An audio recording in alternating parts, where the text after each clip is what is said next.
Assalamualaikum guys, this is Daniel Yasin with you with another lecture of Daniel's Education Portal। आज का जो हमारा topic होने वाला है वो होने वाला है lawful, unlawful, object and consideration. इसमें हम क्या क्या पढ़ रहे होंगे? सर्कमस्टांसेस वेयर ऑब्जेक्ट और consideration is unlawful, where object और consideration is partly unlawful, agreements oppose to public policy.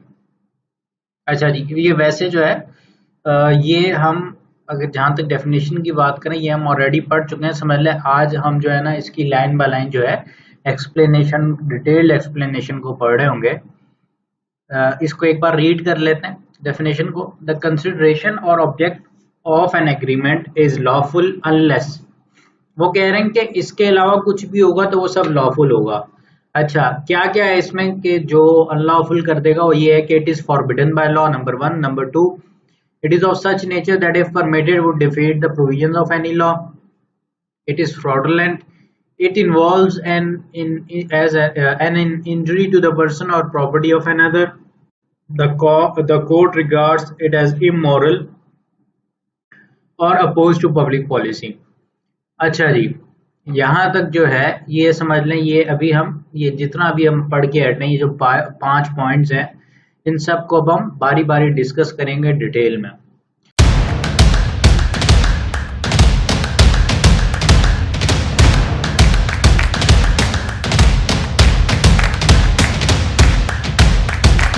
Start करते हैं। स्टार्ट हो रहा है, it is forbidden by law से। If the law of the state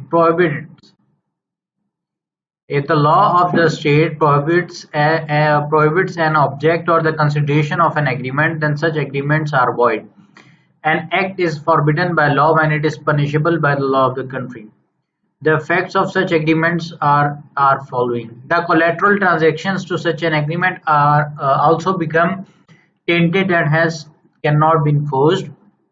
No action can be taken for the recovery of money paid or property transferred under such an agreement and for the breach of any such agreement. अच्छा जी, अब अगर हम इस पूरे को nutshell में समझना चाहें तो वो ये कह रहे हैं कि भाई जब भी कोई भी स्टेट, हमारे केस में पाकिस्तान, उसने कोई भी ऐसी चीजें जो उसने आउटलाइन की हुई है कि भाई ये कंसिडरेशन या ये ऑब्जेक्ट मतलब बेसिस कंसिडरेशन जो है ना, वो समझ लें यूं हो जाता है कि भाई एक साइड तो ठीक है, एक साइड वाला काम ठीक है। जैसे गाड़ी वाली मैंने कहा था, गाड़ी वाली यहाँ पे एग्जांपल ले सकते हैं कि भैया आप गाड़ी की जो है ना बेच रहे हैं, आपकी गाड़ी तो अपनी जाती है लेकिन वो सामने वाला जो पैसा दे रहा है वो चोरी का है, तो कंसिडरेशन क्या होगी? वो रॉन्ग हो गई, उसमें वो जो है ना लॉफुल नहीं रही।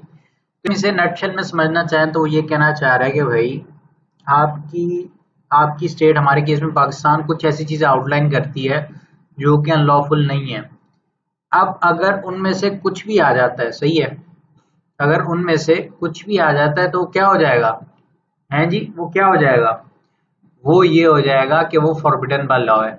और फॉरबिडन बाय लॉ की उन्होंने ना एक छोटी सी जो है ना एक हिंट दे दी है कि भाई आप ये चीज ढूंढे, अगर ये चीज आपको मिलती है किसी भी केस में, उसका मतलब है कि वो फॉरबिडन बाय लॉ है, और वो हिंट यहाँ पर है।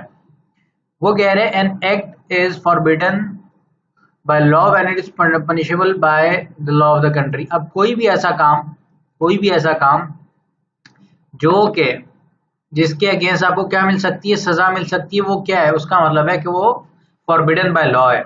और ऐसा ऑब्जेक्ट अगर आपके एग्रीमेंट में अगर क्या है अवेलेबल है, आपके एग्रीमेंट का हिस्सा है, तो क्या हो जाएगा? आपका जो उसे क्या कहते हैं, उसकी जो प्रोविजंस हैं वो क्या हो रही होंगी? डिफीट हो रही होंगी। जो हमारी रिक्वायरमेंट्स है वो क्या हो रही होंगी? वो डिफीट हो रही होंगी।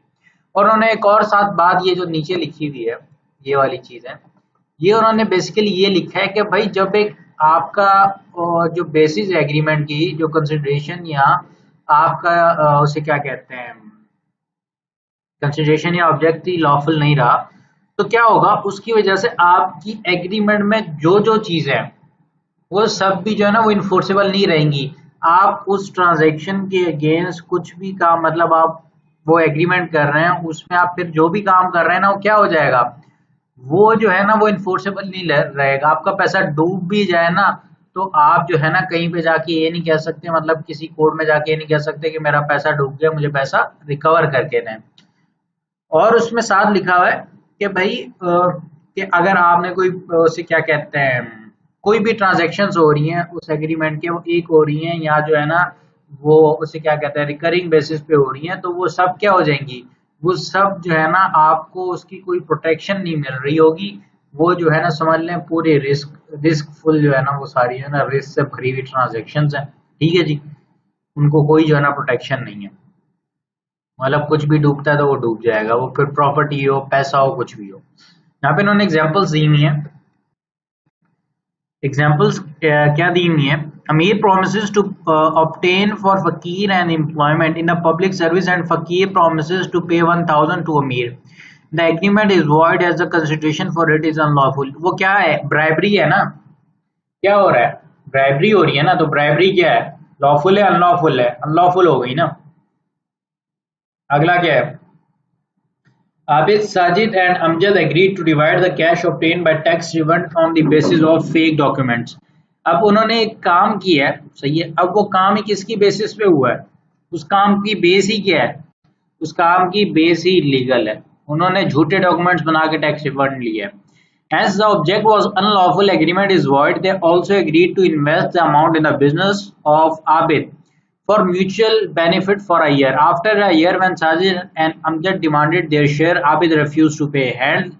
Held the collateral transaction to invest was also void because they could not sue for the recovery or breach। क्यों? यहाँ पे देखें वो उन्होंने ये वाली बात भी साथ एक्सप्लेन कर दी है, ये नीचे वाली। अब भाई एक तो सबसे पहले ऑब्जेक्ट उसका अनलॉफुल था, तो एग्रीमेंट ही क्या हो गया, वॉइड हो गया। उन्होंने क्या किया, उन्होंने कहा कि भाई ठीक है हम आगे पैसे इन्वेस्ट करते हैं। उसकी वजह से उन्होंने ऊपर क्या लिखा है कि भाई जो भी ट्रांजैक्शंस हो रही हो उसकी वजह से जो आपने एग्रीमेंट की है उसके साथ उसकी कोलेटरल हो, उसके कोलेटरल हो या उसकी वजह से हो, मतलब कि जो है ना उसी एग्रीमेंट का हिस्सा हो, या जो है ना एक अलग एग्रीमेंट हो लेकिन जो है कोलेटरल हो, मतलब उसी से लिंक्ड हो जो एक अनलॉफुल एग्रीमेंट था, वो जो वॉइड कॉन्ट्रैक्ट था, वॉइड एग्रीमेंट था सॉरी, उसी का हिस्सा हो और उसी से लिंक्ड हो, तो क्या हो जाएगा, वो जो ट्रांजेक्शन है वो भी जो है ना आपकी जो है ना वो इम्पोज नहीं करवा सकते, आप उस एग्रीमेंट को भी आप क्या कर सकते हैं, इम्पोज नहीं करवा सकते। दोबारा रिपीट कर रहा हूँ, एक तो हो गया आपका वॉइड एग्रीमेंट कि भाई उसके फॉरबिडन बाय लॉ थी, उसकी जो कंसिडरेशन या ऑब्जेक्ट था वो क्या था, फॉरबिडन बाय लॉ था। आपने वो वाला एग्रीमेंट तो पूरा कर लिया, अब आपने क्या किया, आपने उसी से जो आपको चीजें मिल रही हैं उसी से लिंक करके आपने एक और चीज क्या कर दी, एक और चीज खड़ी कर दी। अब वो जो दूसरी चीज आपने खड़ी की है ना वो भी लॉफुल नहीं होगी, वो भी क्या होगी, वो भी अनलॉफुल ही होगी, वो भी वॉइड एग्रीमेंट की कैटेगरी में ही आ रही होगी। क्यों? क्योंकि उसकी उसकी जो बेस है वो दूसरे एग्रीमेंट की है, और वो जिस एग्रीमेंट की बेसिस पर वो दूसरा एग्रीमेंट बना है बेसिकली वो वॉइड एग्रीमेंट था। जैसे कि इस एग्जांपल में उन्होंने क्या बताया कि भाई वो जो है ना झूठे डॉक्यूमेंट्स उन्होंने टैक्स रिफंड लिया और जो पैसा है फिर उस पैसे से उन्होंने बिजनेस स्टार्ट कर दिया। तो हमारा पहला एग्रीमेंट वॉइड एग्रीमेंट था, उसकी बेसिस पे उन्होंने कुछ पैसा हासिल किया और उसको क्या कर दिया, दूसरे एग्रीमेंट की एक शक्ल दे दी। हालांकि अगर देखा जाए तो दूसरा सिंपल बिजनेस हो रहा है, भाई बिजनेस ट्रांजैक्शन है, लेकिन क्या है कि उसकी जो लिंकेज है, जो उसकी बेसिस है, उस वो क्या है, वो वॉइड एग्रीमेंट की बेसिस है, तो इस वजह से क्या हो जाएगा, वो भी आपका उसे क्या कहते हैं, आप इम्पोज नहीं करवा सकते। ठीक है जी, defeats the provisions of law.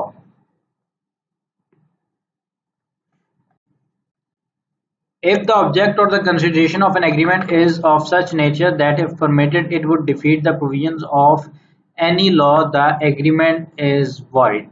अब वो कह रहे हैं, क्या है कि भाई आपने ऐसा ख्याल रखना है कि भाई एक तो वो चीजें होती हैं कि जो डायरेक्टली लॉ बता देता है, जैसे हमें ऊपर उन्होंने हिंट दे दी कि वो जो है पनिशेबल बाय लॉ जो भी चीज होगी, इसका मतलब क्या है कि वो फॉरबिडन बाय लॉ है। दूसरा आ गया defeat the provisions of any law. भाई फॉर एग्जांपल वो डायरेक्टली पनिशेबल नहीं है, लेकिन उससे क्या होगा, अगर वो काम किया जाता है तो कानूनन क्या होगा, कानूनन ये होगा कि भाई जो है उसे क्या कहते हैं, वो जो लॉ बना हुआ है, कानून बना हुआ है, वो काम क्या हो रहा होगा, वो उसके अगेंस्ट हो रहा होगा। अच्छा, अब इन्होंने इसकी एग्जांपल क्या दी है, Kadir fails to pay his loan and his house is auctioned for recovery. According to law, the defaulter Kadir is prohibited to bid as he appoints an agent to bid for him and later transfers the house. The agreement is void as the transaction in fact is a purchase by the defaulter and would so defeat the object of the law. अब भाई as per law क्या कहा गया है कि भाई ये उस चीज की एग्जांपल है, जैसे हम कह सकते हैं कि जैसे बैंक से आप लोन लेते हैं ना, आप लोन पे नहीं कर पाते तो आपने कुछ कोलेटरल रखा हुआ है, फॉर एग्जांपल आपने घर रखा हुआ है। अब जब आप लोन पे नहीं कर पाते तो वो उस घर की होती है नीलामी। अब वो कह रहे हो जब नीलामी होती है ना, तो वो बेसिकली आपने जो लोन लिया था, क्योंकि आपने लोन लिया था, अब आप जो है ना आप उसकी बिडिंग में नहीं बैठ सकते, मतलब आप उसकी ऑप्शन में नहीं बैठ सकते, आप बैठ के बिड नहीं कर सकते। ये लॉ है। बाकी सब बिड कर सकते हैं, आप नहीं कर सकते। अब उसने क्या किया, उसने अपना एक बंदा जो है ना वहां पे बिठा दिया, मतलब जो उसके लिए बिड कर रहा था, और एट द एंड जब वो मतलब ऑप्शन से जो है ना उसे हाउस मिल गया उस बंदे को, उन्होंने क्या किया, उसने बाद में अपने नाम पे ट्रांसफर करवा लिया। अब वो कह रहे हैं कि ये एग्रीमेंट उस बंदे का इसके साथ आपके साथ जो है ना वो क्या है कि बिल्कुल गलत है। क्यों गलत है? क्योंकि क्योंकि यहाँ पे जो लॉ की प्रोविजन है वो क्या हो रही है, वो डिफीट हो रही है, क्योंकि बाय लॉ ऐसा जो है ना अलाउड नहीं है कि आप जो है उस घर को हासिल कर सको। तो इन्होंने क्या किया, इन्होंने थोड़ी सी गेम की है, लेकिन एट द एंड वही किया है जिससे लॉ ने मना किया था। तो इस तरह का कोई भी एग्रीमेंट हो तो वो भी क्या हो जाएगा, वो भी काबिल कबूल नहीं है। गाइस, हमारे चैनल को सब्सक्राइब करना ना भूलें ताकि आप न्यू वीडियो से बाखबर रहें, और सब्सक्राइब के बाद बेल आइकन को ज़रूर दबाएं ताकि जो भी हमारी न्यू वीडियो है आपको फ़ौरन उसका नोटिफिकेशन मिल सके। शुक्रिया। आइए चलते हैं हमारी आज की वीडियो की तरफ।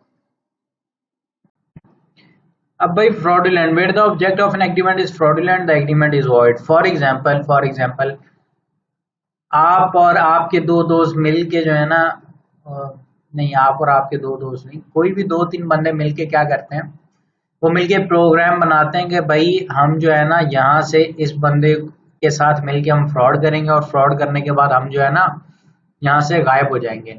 अब उसका ऑब्जेक्ट क्या है, उस एग्रीमेंट का ऑब्जेक्ट क्या हो गया, फ्रॉड हो गया कि नहीं हो गया। तो वो कह रहा है कोई भी एग्रीमेंट हो अगर उसका ऑब्जेक्ट क्या है, फ्रॉड है, तो एग्रीमेंट क्या हो गया, वॉइड हो गया।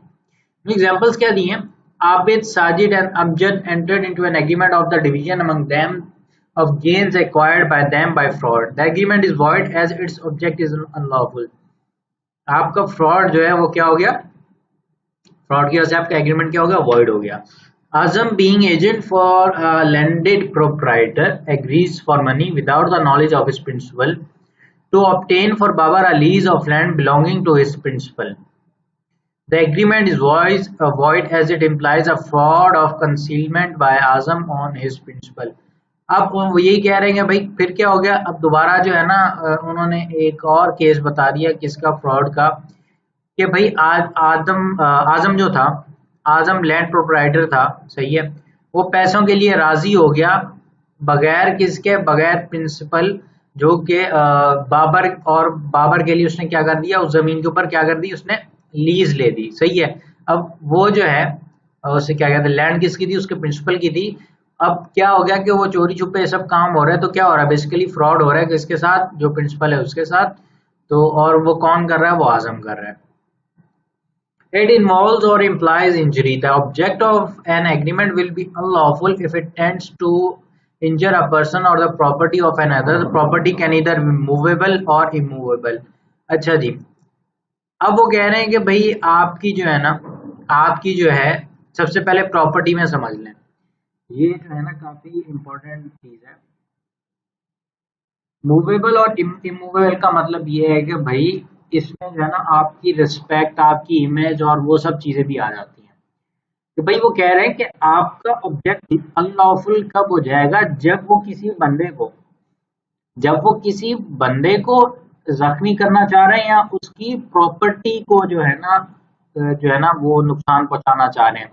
अब इज्जत भी तो प्रॉपर्टी होती है ना, इमेज भी तो प्रॉपर्टी होती है ना, तो वो सब भी इसमें जो है ना शामिल है। और जो है ना आपकी वैसी जो हमारी प्रॉपर्टीज होती हैं, घर गाड़ी वगैरह, वो सब भी शामिल है। फॉर एग्जांपल आपके साथ जो है ना कोई मतलब आपके साथ नहीं, अली है और एक उस्मान है। अब क्या होता है कि भाई अली जाके उस्मान को कहता है कि यार तुमने जो है ना वो जो है ना, आपको उस्मान, वो एक केबल ऑपरेटर है, आपको पता है केबल पे जो है ना एक सेपरेट चैनल मतलब होते हैं दो तीन, जो केबल ऑपरेटर्स खुद चला रहे होते हैं और वहाँ पे एड्स वगैरह भी चल रहे होते हैं जिसके लिए वो पैसे ले रहे होते हैं। अब वो जो है ना अली और उस्मान आपस में फ्रेंड्स हैं।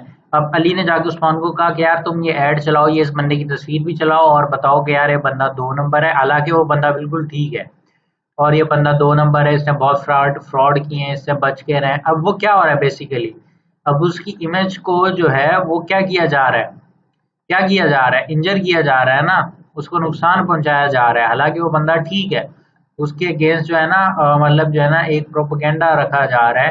तो यहाँ पे क्या हो गया कि भाई उसका जो ऑब्जेक्ट एग्रीमेंट का वो क्या हो गया, वो अनलॉफुल हो गया, जिसकी वजह से क्या हो गया, एग्रीमेंट आपका वॉइड हो गया।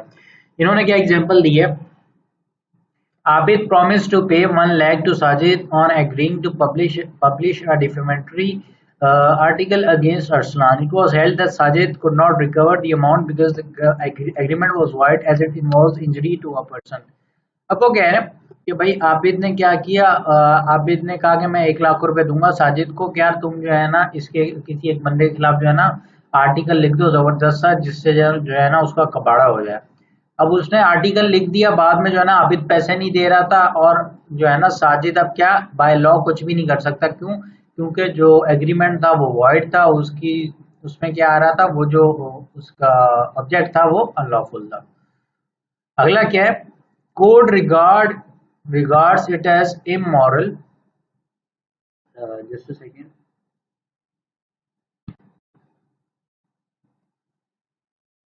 Code regards it as immoral or opposed to public policy. Where the object or consideration of an agreement is such the court regard it as immoral or opposed to public policy, then the agreement is void. अच्छा जी, examples क्या दी हुई हैं, Abid who is guardian of Tanveer promises to exercise influence as such with Tanveer in favor of Farhan and Farhan promises to pay 1000 to Abid. The agreement is void because it is immoral. अब वो क्या कह रहे हैं, आबिद क्या है, वो जो है गार्जियन है किसका, तनवीर का। अब वो क्या कहता है, वो कहता है कि भाई मैं जो है ना इसको डंडा दूं, डंडे डंडे से ना मैं एक काम करवाऊंगा, सही है। अब वो काम कैसे करवाएगा, वो तनवीर जो है ना, तनवीर किसकी फेवर कर रहा है, फरहान की। और फरहान जो है ना, सही है, फरहान क्या करता है, फरहान कहता है 1000 रुपये मैं किसको दूंगा, आबिद को। अब एग्रीमेंट क्या हो गया, वॉइड हो गया, क्यों, क्योंकि वो इमोरल है। यहाँ पे जो अनड्यू इन्फ्लुएंस यूज किया जा रहा है, इसको यूं कह सकते हैं कि अनड्यू इन्फ्लुएंस यूज किया जा रहा है, किसके ऊपर, किसके ऊपर यूज किया जा रहा है, तनवीर के ऊपर। और उससे क्या काम करवाया जा रहा है, उसकी उससे काम करवाया जा रहा है फरहान की फेवर में। और फरहान जो है ना उसके अगेंस्ट आबिद को 1000 रुपए पे कर रहा है, एग्रीमेंट वॉइड है, क्यों, क्योंकि ये इमोरल है। दूसरा क्या है, married woman was given money to obtain divorce from her husband and then marry the lender. Later, the woman refused to take divorce. The agreement is void, though the taking of such divorce may not be punishable under the law. अब वो कह रहे हैं कि भाई agreement void है, क्यों, क्योंकि उसका जो बेसिस है वो इमोरल है, कि भाई पैसे लेके तुम तलाक ले लो, ये लो तुम पैसे पकड़ो और इस महीने से तुम तलाक ले लो और फिर मुझसे शादी कर लेना। अब वो जो औरत है उसने सिर्फ पैसे ले लिए और बाद में जो है ना तलाक ली नहीं, तो अब क्या हो गया, अब वो बंदा कुछ भी नहीं कर सकता, क्यों, क्योंकि जो है ना ये इमोरल एक्ट था।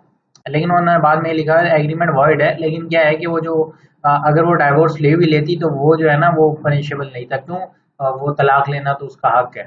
अगर वो प्रूव कर देती कि वाकई उसे तलाक मिलनी चाहिए, तो वो जो है ना ये कोई उसे क्या कहते हैं अनलॉफुल काम नहीं है, ये जो है ना प्रॉपर लॉ के अंडर काम है।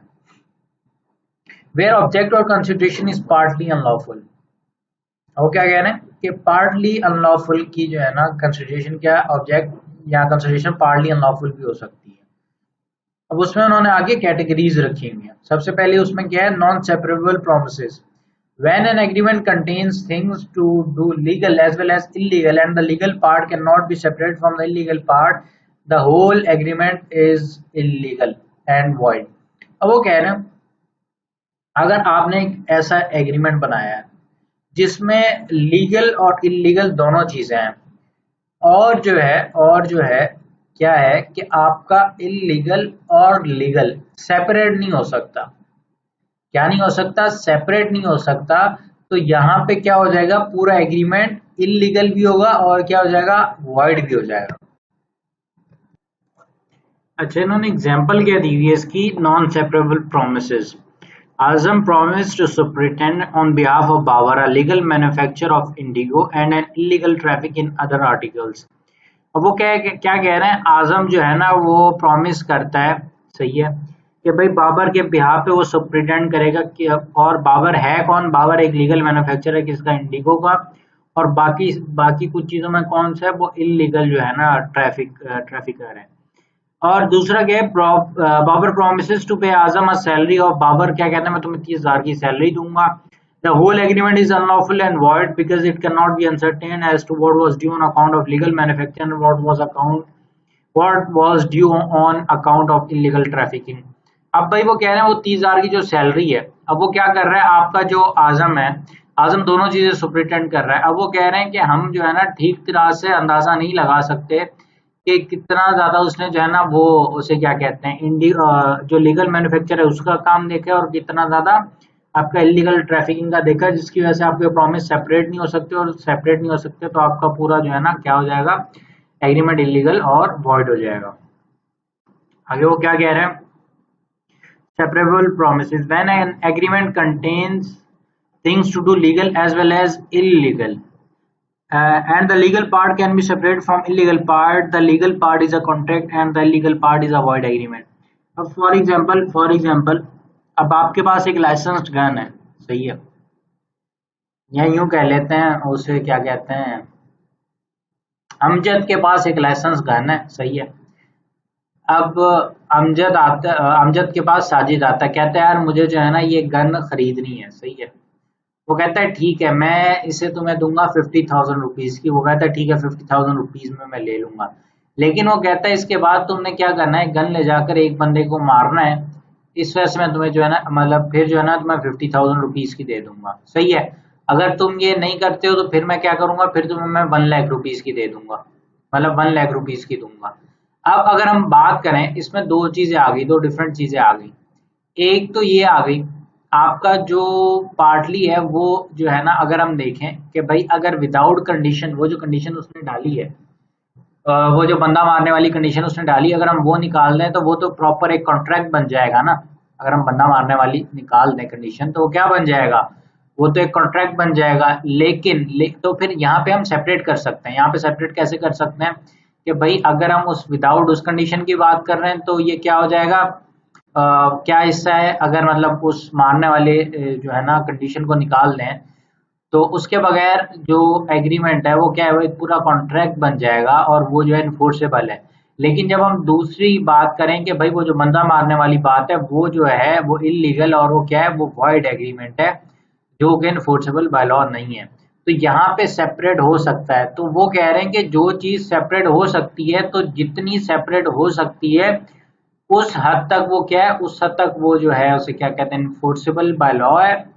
और जो है ना जो दूसरी है जो इन्फोर्स मतलब जो इलीगल है, तो वो क्या हो जाएगी, वो इलीगल और जो है ना वॉइड एग्रीमेंट हो जाएगी।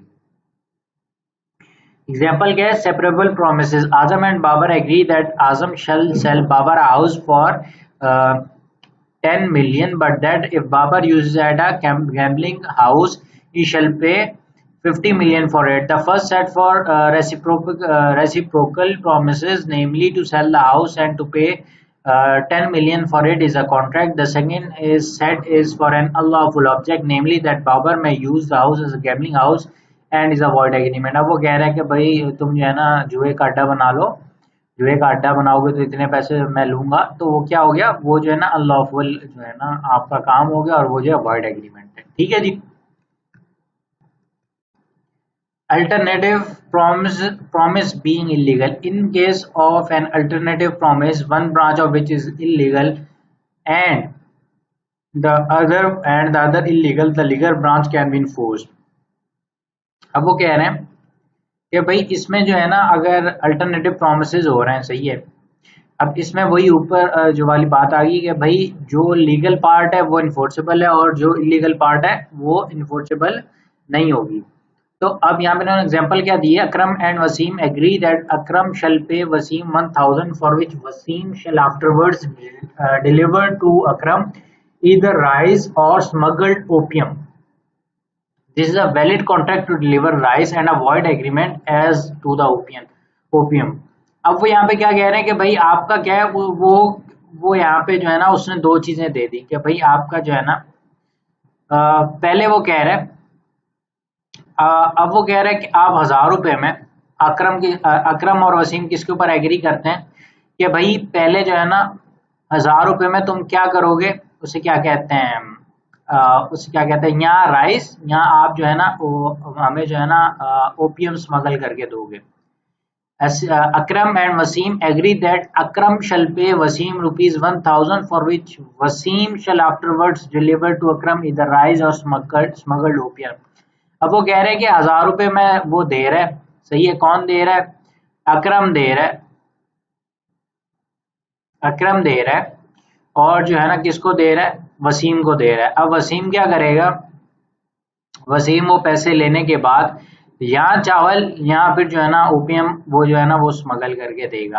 अब वो कह रहे हैं कि जहां तक सवाल है ना, जहां तक सवाल है चावलों का, अगर वो चावल लेके आता है तो वो क्या हो जाएगा, वो तो बिल्कुल वैलिड चीज है ना, वो तो वैलिड कॉन्ट्रैक्ट बन जाएगा।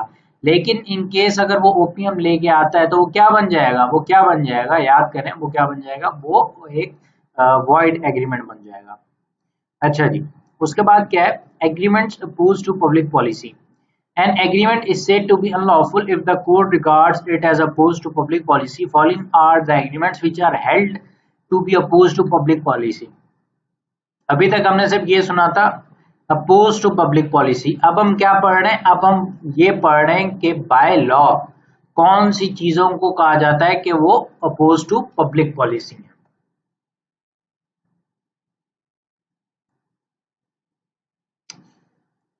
Trading with enemy.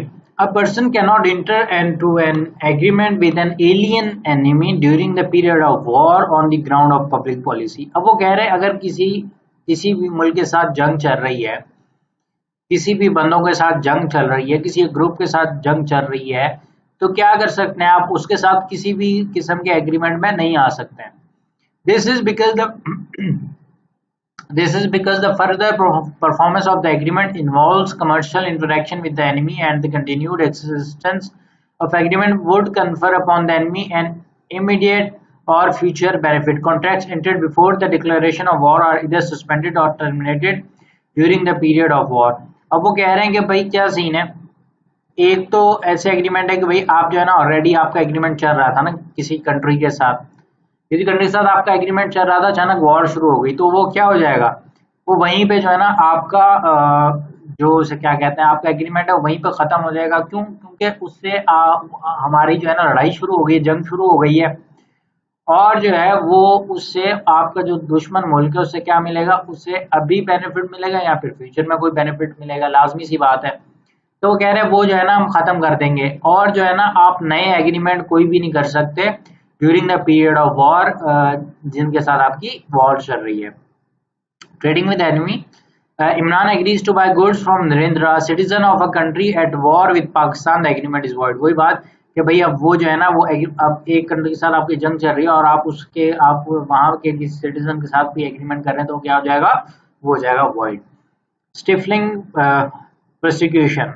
Criminals should be prosecuted and punished, hence an agreement for stifling prosecution is illegal. It is in public interest if a person has committed crime, he must be prosecuted and punished. अच्छा, अब वो कह रहे हैं stifling prosecution का मतलब ये है, इसको अगर हम इन सिंपल वर्ड समझना चाहें तो, कि भाई आपने जो है ना जिसने जुर्म किया है उसका जुर्म छुपाना है, मतलब आपने पब्लिक नहीं करना, आपको पता है कि ये बंदा ये जुर्म कर चुका है, लेकिन आप जो है उसे पब्लिक नहीं कर रहे, आप उस चीज को जो है ना आम नहीं कर रहे, आप उस चीज को जो है ना रिपोर्ट नहीं कर रहे कि इस बंदे ने ये काम किया है, और जो है ना उसे छुपाने के लिए आप कुछ ना कुछ ले रहे हैं, या उस चीज को छुपाने के लिए आप कोई एग्रीमेंट कर रहे हैं इन अदर वर्ड्स। अब जैसे यहाँ पे इन्होंने एग्जांपल दिए, Anjum, who knows that Kanwar has stolen goods amounting to 5 lakh, receives 1 lakh from Kanwar in consideration of not exposing him. This agreement is illegal, being opposed to public policy. अब यहाँ पे क्या हो गया, उसको जो है ना सजा से बचाने के लिए, उसका जो जुर्म है उसे पब्लिक ना करने के लिए वो 1 लाख रुपए ले रही है। तो यहाँ पे क्या हो जाएगा, यहाँ पे वो जो आपका एग्रीमेंट है वो अपोज टू पब्लिक पॉलिसी हो जाएगा। इस वजह से आपका एग्रीमेंट क्या हो जाएगा, वॉइड एग्रीमेंट हो जाएगा। अब वो कह रहे हैं sale of public offices. The agreements of sale of public offices are illegal, as such agreements, if enforced, will lead to inefficiency and corruption on public life. Similarly, an agreement to pay money to a public servant to induce him to act corruptly or to retire, thus make way for the appointment of promisor, are void on the ground of public policy। अच्छा, यहाँ पे इन्होंने काफी चीजें एक साथ लिखी हैं, तो हम बारी बारी सबको देखेंगे। अब पहली चीज अगर हम देखें, यहाँ तक हम देखते हैं ना, 1 मिनट में हाईलाइट कर दूं, ये यहाँ तक, पहले हम यहाँ तक देखते हैं। वो कह रहे हैं कि पब्लिक ऑफिस जो है ना, पब्लिक ऑफिस जो है ना, वो क्या है, उन्हें सेल करना क्या है, वो अपोज टू पब्लिक पॉलिसी है। The agreements of sale of public offices are illegal, as such agreements, if enforced, will lead to inefficiency and corruption on public life। ठीक है जी। अब उन्होंने क्या कहा कि आपके जो पब्लिक ऑफिस हैं वो सेल नहीं हो सकते। दूसरा क्या है कि similarly an agreement to pay money to a public servant. अब वो कह रहे हैं कि पब्लिक सर्वेंट कोई भी हो, आप उसको पैसे दे रहे हैं कि यार तुम जो है करप्टली एक्ट करो, या फिर मतलब जो है ना तुम कोई जगह खाली करके दो, या फिर तुम खुद जगह खाली कर दो, मतलब या तुम खुद रिटायर हो जाओ या किसी और को रिटायर करवा दो। इसके लिए मेरे लिए मैं तुम्हें इतने पैसे दूंगा ताकि मेरी जॉब ये लग जाए, मतलब मेरा प्रमोशन हो जाए। मेरा प्रमोशन नहीं हो रहा कि ऊपर वाली सीट खाली नहीं है, तो मैं तुम्हें पैसे दूंगा, या तुम रिटायर हो जाओ या किसी और को रिटायर करवा दो, तो मैं इतने पैसे दूंगा। तो ऐसा एग्रीमेंट भी क्या है, वो आपका जो है ना वॉइड एग्रीमेंट है, और ये लीगल नहीं है। Amir promises to obtain for Fakir an employment in the public office, and Fakir promises to pay rupees 1000 to Amir. The agreement is void as the constitution for it is unlawful। वही बात आ गई कि वो जो है ना पैसे दे रहा है कि मेरे लिए सीट खाली करवा दो, मुझे नौकरी चाहिए। Restraint of parental rights। An agreement which prevents a parent to exercise his right of guardianship is void। A father is entitled by law to the custody of his child। He cannot enter an agreement which is inconsistent with his duties arising out of such duty।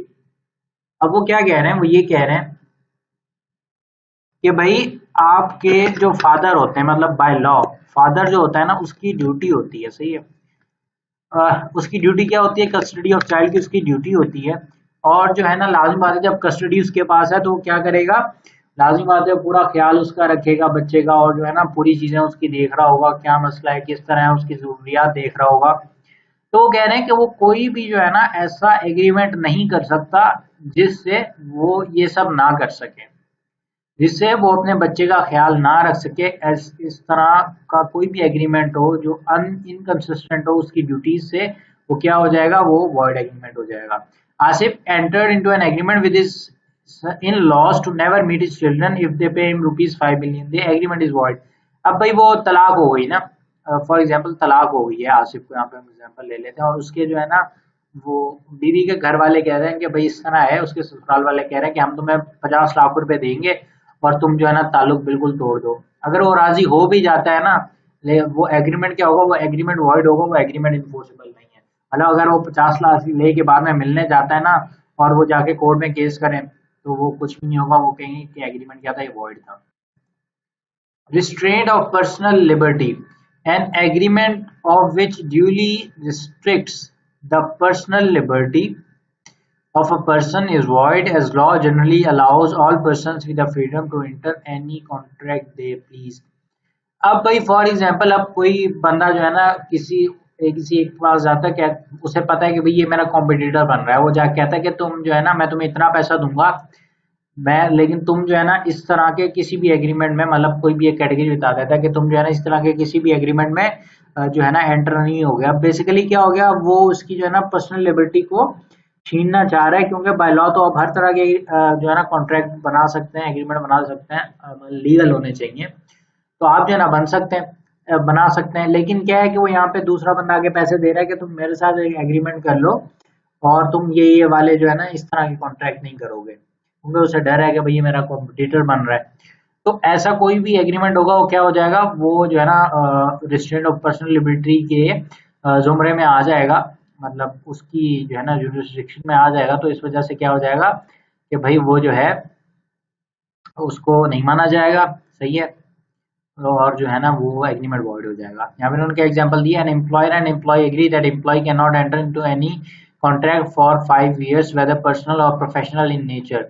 The agreement was as it unduly restricts the personal liberty of a person. अब वो यहाँ पे क्या कह रहा है, employer और employ क्या कह रहे हैं कि भाई वो जो है ना आपस में एक एग्रीमेंट कर रहे हैं कि भाई वो जो है ना आपका एम्प्लॉय जो है वो किसी भी तरह का कॉन्ट्रैक्ट नहीं करेगा, प्रोफेशनल हो या जो है ना पर्सनल हो, 5 साल के पीरियड के लिए। तो वो क्या हो जाएगा, वो वॉइड एग्रीमेंट हो जाएगा। Agreement to create monopoly, an agreement to create monopoly is void as this will impair consumer sovereignty and result in high prices for low quality, ये low quality लिखा हुआ है, low quality है, ये low quality है of goods and services. इसकी मैं आपको एग्जांपल देता हूँ।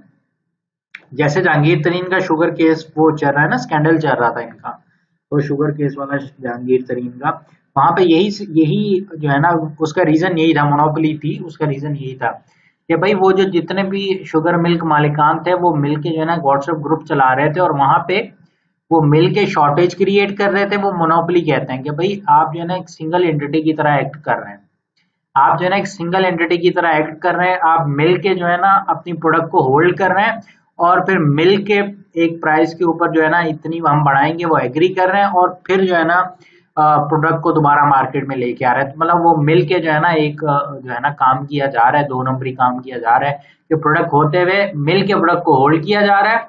उसके बाद जो है ना उसकी प्राइसेस बढ़ाई जा रही हैं। जब प्राइसेस बढ़ जाती हैं, डिमांड सप्लाई का सिंपल रूल है, जब आपकी जो है ना डिमांड बढ़ती है तो सप्लाई भी चाहिए हो जाएगा, अगर सप्लाई नहीं होगी तो ऑटोमेटिकली प्राइसेस बढ़ेंगी। तो यहाँ पे वही चीज आ गई है। तो वो वही केस वाली एग्जांपल आ गई है कि भाई इस तरह का कोई भी काम करना वो बिल्कुल इलीगल है। अब यहाँ पे क्या लिखा हुआ है, 5 near fuel station agree to charge price above the price fix by regulatory authority, the agreement is void. अब 5 बिल्कुल आसपास जो है ना उन्होंने क्या कर लिया, जो है ना आपके पेट्रोल पंप वालों ने क्या किया कि भाई ये हम बिल्कुल साथ साथ हम 5 ही पंप हैं और दूर दूर तक कोई पेट्रोल पंप नहीं है, तो गाड़ियों ने यहाँ पे रुकना ही रुकना है। तो हम सब एक ही प्राइस रखते हैं, जो जो प्राइस गवर्नमेंट ने कहा है उससे 1 रुपये हम ऐड कर देते हैं और जो है ना हम इसके ऊपर बेचेंगे। तो ऐसा एग्रीमेंट क्या हो जाएगा, ऐसा एग्रीमेंट हो जाएगा वॉइड एग्रीमेंट। ठीक है जी। फिर आपका marriage brokerage agreement, an agreement in which a person promises for reward to procure marriage for another is void being opposed to public public policy। अब यहाँ पे क्या कह रहे हैं, इन सिंपल वर्ड्स, आपका जब मैरिज ब्रोकरेज एग्रीमेंट है इसका मतलब ये है कि इसकी जो कंसिडरेशन हो, कंसिडरेशन में क्या चीज आ रही हो आपकी जो है ना वो आ रही हो, मैरिज आ रहा हो। अब जैसे उन्होंने एग्जांपल दी है, Asif offered Basit to pay him ₹1 million if he procures a woman to marry his brother, the agreement is void। भाई कंसिडरेशन क्या हो गई, कंसिडरेशन तो मैरिज हो गई ना, है जी, कंसिडरेशन मैरिज हो गई। वो एक 10 लाख रुपए दे रहा है, 1 million रुपीज दे रहा है, किसके लिए, शादी के लिए अपने भाई की। तो ये क्या हो जाएगा, ऐसा एग्रीमेंट कोई भी होगा वो जो है वॉइड एग्रीमेंट होगा। तो सर जी यहाँ पे जो है ना हमारे जितने भी टॉपिक्स थे वो हो गए, यहाँ तक के जो हमारा है ना वो हो गए कंप्लीट, जितने भी हमने सब हेडिंग्स देखनी थी। और आज का टॉपिक हमारा कंप्लीट हो गया। इंशाल्लाह आई होप कि आपको समझ में आ गया होगा। कोई भी क्वेश्चन आप कमेंट्स में डाल सकते हैं। मिलते हैं हमारी अगली वीडियो में। टिल देन टेक केयर, अल्लाह हाफिज़।